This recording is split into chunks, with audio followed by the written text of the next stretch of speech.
Supreme Allied Commander, retired Admiral James Stavridis. He's now Dean of the Fletcher School at Tufts University. Great to have you on board this morning, sir.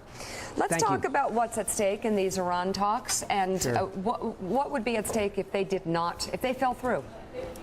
I think first and foremost, we would miss an opportunity to at least put on the table a potential agreement. That's not to say we ought to take a bad agreement. And I think, unfortunately, at the moment, what seems to be shaping up is we're going to be asked to buy a car without the engine and without the wheels, and then sort of see what happens in the technical agreements. We often say the devil is in the details. I think, unfortunately, the nuclear weapon is in the details.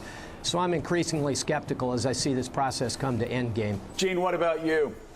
Well, you know, to me, it seems that this is not a bad outcome if indeed what we get today is some sort of vague statement, essentially, and we're going to continue to work on the details. As long as they continue talking, remember, Iran's nuclear program right now is basically locked down.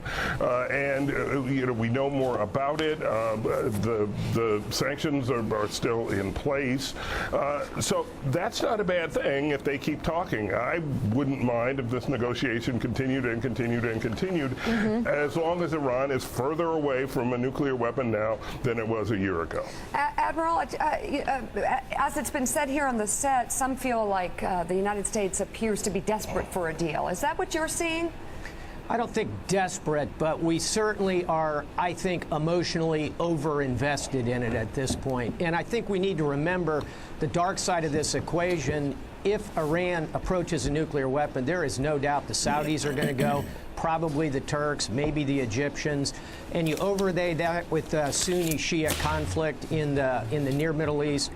Very, very concerning. So I think we need to approach this with a lot of healthy skepticism. But as Gene says, let's see what the deal is before we turn it down. David Ignatius. Admiral Stavridis, if the deal did break down this week, and that does seem possible, if there's just not enough there, what happens next? Do you think we then move to think about serious military planning for contingencies?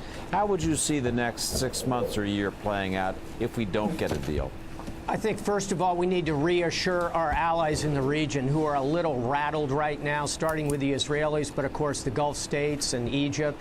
Secondly, David, I think we start to look, and you know this very well, we look at non-traditional means for derailing this program, so cyber, special forces, unmanned vehicles. I think we're looking at planning, and that planning, frankly, is going on right now. So we explore military options, but above all, we keep the sanctions on and keep the pressure on the economy. Those are the three things I would recommend if the deal breaks down. Gene, in the coverage of these negotiations over the many months that they've been going on, including right up until today, has it struck you as odd that we have not covered the positions or the negotiating positions of the Germans and the French and the other countries involved in these negotiations? We don't know where they are, at least I don't, where they are in these negotiations. We haven't really covered them enough, I think. For example, the French are very tough, in many ways tougher. Their position is tougher than the American position, and they could be, you know, the monkey wrench as far as the Obama administration is concerned in actually reaching an agreement. The Russians and the Chinese, if you think they're going to go for tougher sanctions if this breaks down, I think you're nuts. I don't think they're going to do that. And no, you're right. We ought to. This is not just a negotiation between the United States and Iran. There are five other countries involved. Now, are those 5 countries, though, David Ignatius, equal? I mean, let's just be honest. Who matters here when we're sitting down at the table? Who really matters overwhelmingly is the United States, and the Iranians understand there's a bilateral element to this.